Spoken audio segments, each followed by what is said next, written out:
Hello everyone, welcome in my YouTube channel. आज के इस वीडियो लेक्चर में हम डिस्कस करेंगे जो पोर्शन हमारा रह गया था कि एटॉमिक एब्जॉर्प्शन स्पेक्ट्रोस्कोपी का डिटेक्शन लिमिट क्या होती है, कौन कौन से फैक्टर हैं जो इंटरफेयर करते हैं एटॉमिक एब्जॉर्प्शन स्पेक्ट्रोस्कोपी के अंदर और इसकी एप्लीकेशंस क्या क्या होती हैं। आज हम इस वीडियो में इन सब के बारे में डिस्कस करेंगे। तो सबसे पहले यहाँ पे देखो डिटेक्शन लिमिट क्या होती है। डिटेक्शन लिमिट वो होती है कि कोई भी हमारे पास एलिमेंट है, उस एलिमेंट की कंसंट्रेशन सॉल्यूशन के अंदर जो प्रेजेंट होती है वो हमें क्या करती है, एक हमें सिग्नल देती है। क्या बोला मैंने कि कोई भी एलिमेंट है, उस एलिमेंट की जो कंसंट्रेशन होती है किसी सॉल्यूशन के अंदर वो हमें क्या देती है, एक सिग्नल देती है। और वो जो सिग्नल होता है वो किसके इक्वल होता है, ट्वाइस द स्टैंडर्ड डेविएशन, कि जो स्टैंडर्ड डेविएशन होता है उसके ट्वाइस के इक्वल होता है। ठीक है, जैसा यहाँ पे लिखा है कि twice the standard deviation of the series of measurement near blank level और बैकग्राउंड सिग्नल, यानी कि जो बैकग्राउंड का सिग्नल होगा उसके क्या होगा, ट्वाइस होगा। तो इस तरीके की जो लिमिट जनरेट होती है उनको हम क्या बोलते हैं, डिटेक्शन लिमिट। डिटेक्शन लिमिट एक बार फिर से समझो क्या होता है कि डिटेक्शन लिमिट क्या होती है कि जो एलिमेंट्स है, एलिमेंट की जो कंसंट्रेशन होती है सॉल्यूशन के अंदर वो हमें क्या देती है, एक सिग्नल देती है। वो जो सिग्नल होता है वो किसके इक्वल होता है, ट्वाइस होता है स्टैंडर्ड डेविएशन के अंदर। और स्टैंडर्ड डेविएशन किसका, बैकग्राउंड सिग्नल का जो होता है वो होता है स्टैंडर्ड डेविएशन। ठीक है, फिर यहाँ पे क्या होता है कि detection limit is widely with flame temperature and spectral bandwidth, यानी कि जो डिटेक्शन की जो लिमिट होती है वो वाइडली किसके अंदर यूज की जाती है, वो वाइडली यूज की जाती है फ्लेम के टेम्परेचर के अंदर और स्पेक्ट्रल बैंडविड्थ के अंदर। तो this is a short note on detection limit. अब हम बात करेंगे नेक्स्ट जो हमारा टॉपिक आता है इसके अंदर, वो आता है interferences in atomic absorption spectroscopy, कि कौन कौन से फैक्टर्स हैं जो अफेक्ट करेंगे एटॉमिक एब्जॉर्प्शन स्पेक्ट्रोस्कोपी को। तो मेनली यहाँ पे हम तीन मेथड्स के बारे में डिस्कस करेंगे। फर्स्ट वन है यहाँ पे स्पेक्ट्रल इंटरफेरेंसेस, सेकंड है केमिकल इंटरफेरेंसेस और थर्ड है हमारे पास ionisation interferences. Spectral method, spectral interferences के अंदर क्या होगा, नाम से पता चले स्पेक्ट्रा के अंदर कोई मतलब इंटरफेयर होगा। और स्पेक्ट्रा के अंदर कैसे इंटरफेयर होगा कि मान लो जो रेडिएशन हमारे सैंपल ने दी, उन रेडिएशन के साथ कोई अनदर रेडिएशंस ओवरलैप हो जाती हैं, तो उसकी वजह से क्या आता है, हमारा स्पेक्ट्रल इंटरफेरेंसेस आता है।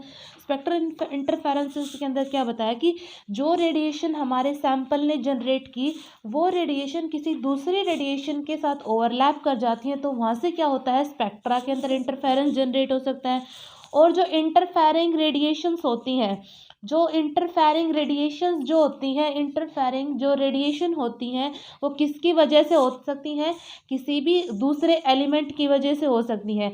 वो एलिमेंट कोई रेडिकल हो सकता है, कोई मॉलिक्यूल हो सकता है, या कोई बैकग्राउंड का एमिशन हो सकता है। ठीक है, जैसे हम स्पेक्ट्रल इंटरफेरेंस को और भी अच्छे क्लियरली समझने के लिए हम यहाँ पे ना एक एग्जांपल कंसिडर करते हैं। एग्जाम्पल में मैंने मैग्नीशियम, गैलियम और पोटेशियम को कंसिडर किया है। इसमें क्या है, मैंने तीनों की अलग अलग क्या है, यहाँ पे तीनों की अलग अलग स्पेक्ट्रल लाइंस हैं।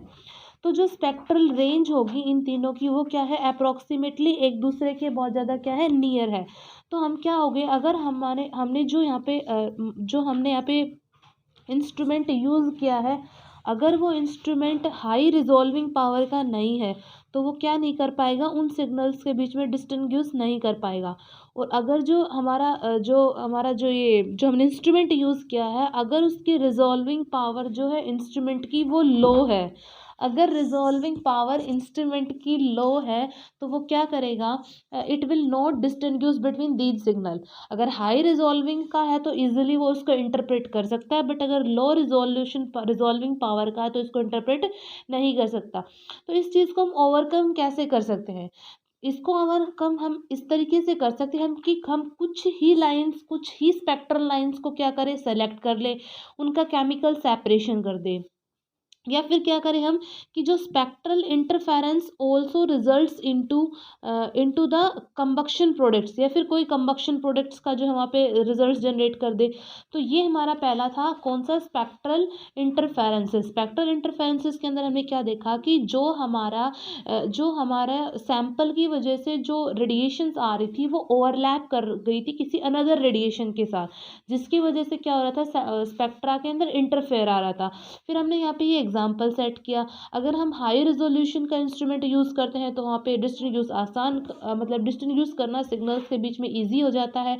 और अगर हम यहाँ पे जो है लो रिजॉल्विंग पावर का इंस्ट्रूमेंट यूज़ करते हैं तो हम उसके सिग्नल्स के बीच में यहाँ पे डिस्टिंग्विश नहीं कर पाते। इस चीज़ को ओवरकम करने के लिए हम यहाँ पे क्या करते हैं, कुछ ही स्पेक्ट्रल लाइंस को सेलेक्ट करते हैं, या फिर हम क्या करते हैं यहाँ पे केमिकल सेपरेशन का यूज़ करते हैं। So this is all about spectral interferences.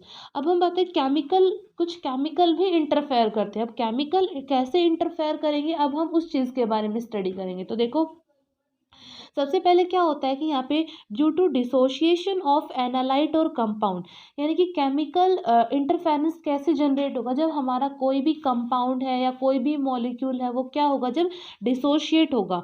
तो जब वो डिसोशिएट होता है तो कैटायंस जनरेट करता है और एनायंस जनरेट करता है। तो एक तो केमिकल इंटरफेरेंस एनायन की वजह से आएगा, और एक केमिकल इंटरफेरेंस जो होगा वो कैटायन की वजह से आएगा। तो एनायन की वजह से आएगा, उसके लिए हम एग्जांपल सेट करते हैं कि किस तरीके से जो है एनायन है जो है वो इंटरफेरेंस क्रिएट करता है। तो मान लो मेरे को ना मैग्नीशियम और कैल्शियम आयंस को डिटरमाइन करना है, लेकिन जो हमारा सैंपल है उस सैंपल के अंदर फोस्फेट आयन की इम्प्योरिटी प्रेजेंट है। तो क्या करेगा कि जो फोस्फेट आयन है वो क्या करेगा, उस मैग्नीशियम और कैल्शियम से बाइंड होके क्या बना लेगा, वहाँ पर साल्ट की फॉर्मेशन कर लेता है। ठीक है, तो यहाँ पर ये इंटरफेयर कर दिया इसने। तो इस चीज़ को ओवरकम करने के लिए हम क्या करते हैं, इस चीज़ को ओवरकम करने के लिए हम फोस्फेट आयन मैग्नीशियम कैल्शियम के साथ इंटरफेयर ना करें। दैट्स वाई हम यहाँ पे स्ट्रोंटियम, लैंथेनियम और थोरियम ऐसे जो सब्सटेंस होते हैं उनका यूज़ करते हैं, क्योंकि ये क्या करते हैं, फोस्फेट के साथ स्ट्रांगली बाइंड हो जाते हैं। ठीक है, तो हम इनका यहाँ पे यूज़ कर सकते हैं। दूसरा होता है कैटायंस, ड्यू टू कैटायंस की वजह से भी क्या होता है, यहाँ पे जो है केमिकल इंटरफेरेंसेस क्रिएट होते हैं। अब कैटायन की वजह से कैसे होते हैं, उसके अंदर देखो एग्जांपल सेट किया यहाँ पे, बोरोन जो होता है वो भी क्या करता है, इंटरफेयर करता है मैग्नीशियम और कैल्शियम के साथ। ठीक है, वेरेज जब एल्यूमिनियम जो होता है, एल्यूमिनियम भी इंटरफेयर करता है अल्कली अर्थ मेटल्स के साथ। अब हम इसको कैसे ओवरकम कर सकते हैं, तो यहाँ में हम क्या करेंगे, जो प्रोटेक्टिव एजेंट्स होते हैं उनका यूज करके हम क्या कर सकते हैं, इस चीज़ को ओवरकम कर सकते हैं। So this is a chemical interference method, कि इसमें हमने क्या किया, पहले सैंपल या कंपाउंड का डिसोसिएशन हुआ, वहाँ से एनाइंस जनरेट हुए, कैटाइंस जनरेट हुए। एनाइंस किस तरीके से जो इंटरफेयर करेंगे हमने उसका एग्जांपल लिया, और फिर हमने बताया कि कैसे हम उसको ओवरकम कर सकते हैं, उसके बारे में बताया। फिर बताया कि कैसे कैटायंस इंटरफेयर करेंगे।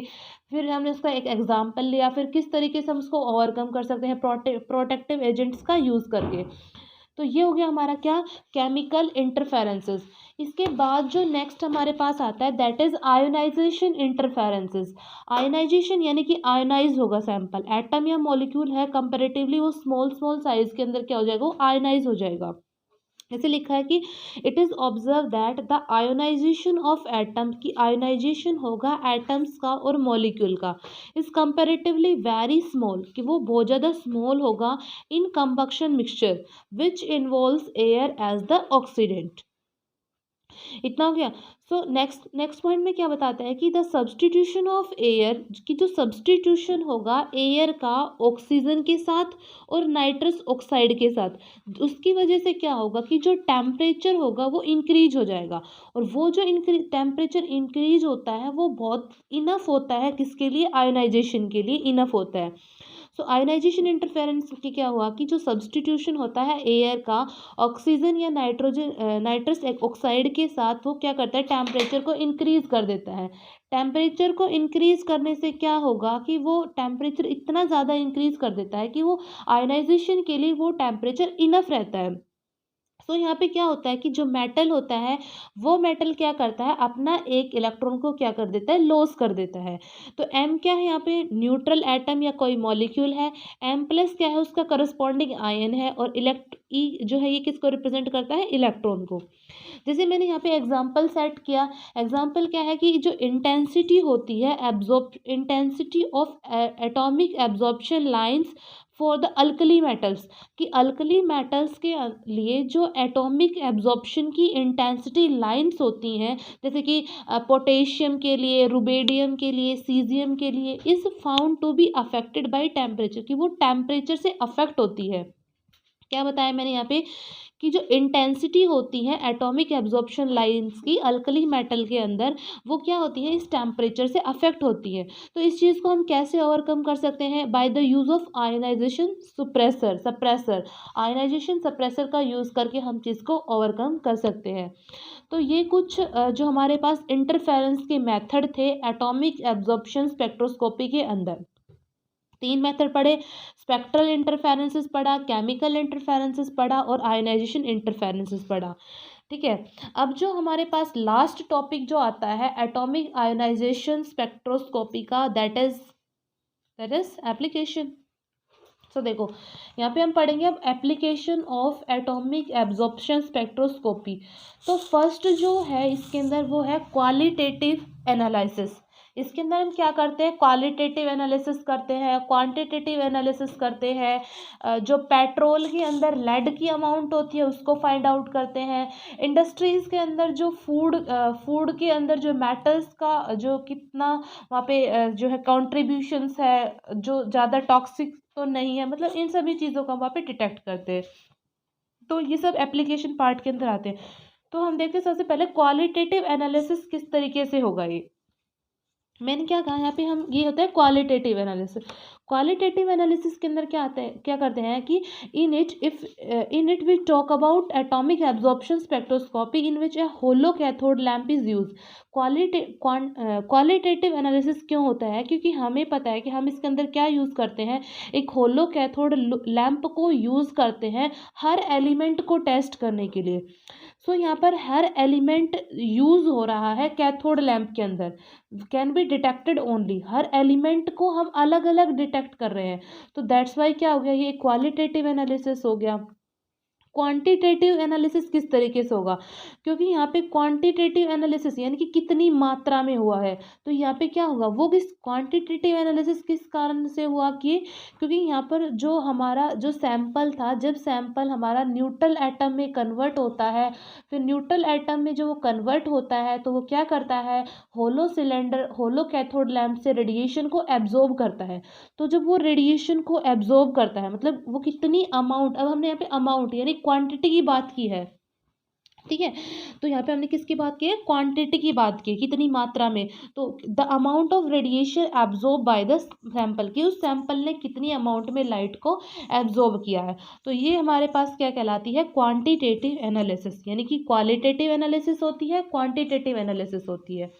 इसके बाद इसकी जो नेक्स्ट एप्लीकेशन आती है वो होगी मल्टी कंपोनेंट एनालिसिस, यानी कि इसके अंदर हम क्या कर सकते हैं कि हमारा जो सैंपल है उस सैंपल के अंदर अगर एक से ज़्यादा नंबर ऑफ एलिमेंट्स प्रेजेंट है तो हम उनको भी इजीली प्रिडिक्ट कर सकते हैं by the use of atomic absorption spectroscopy.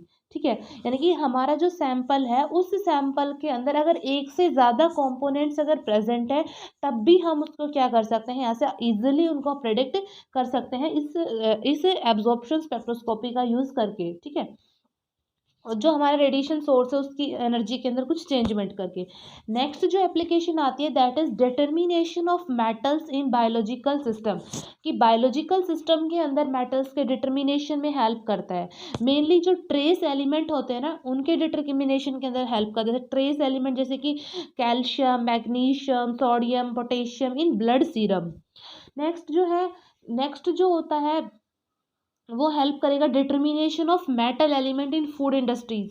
Food industries के अंदर भी बहुत सारी चीज़ें होती हैं जिनके अंदर मेटल की कंसंट्रेशन होती है। तो वहाँ पर जो है डिटर्मिनेशन करने के लिए काम आता है कि कहीं मेटल की कंसंट्रेशन बहुत ज़्यादा ना हो, क्योंकि ज़्यादा कंसंट्रेशन हर चीज़ की जो टॉक्सिसिटी होती है, मतलब हर चीज़ की अति हानिकारक होती है, दैट्स व्हाई। ठीक है। तो यहाँ पे क्या होते हैं, हम यहाँ पे उसकी जो फूड इंडस्ट्रीज़ के अंदर भी हम जो मेटल की कंसंट्रेशन है उसको क्या करते हैं, डिटेक्ट करते हैं। उसके बाद है determination of lead in petrol. तो एंटी नॉकिंग एजेंट को आइडेंटिफाई करते हैं यहाँ पे। तो ये कुछ इसकी जो है एप्लीकेशंस थी किसकी, एटॉमिक एब्जॉर्प्शन स्पेक्ट्रोस्कोपी की।